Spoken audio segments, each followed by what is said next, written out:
Assalamu Walaikum. Hello friends, how are you? Welcome back to my another video.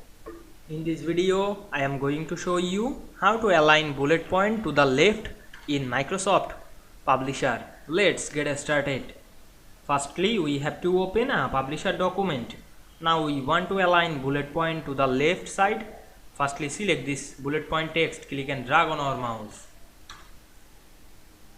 Then go to the home menu and we can see here the alignment. You can use the align left, otherwise you can go to the text box option and align middle or middle left very easily.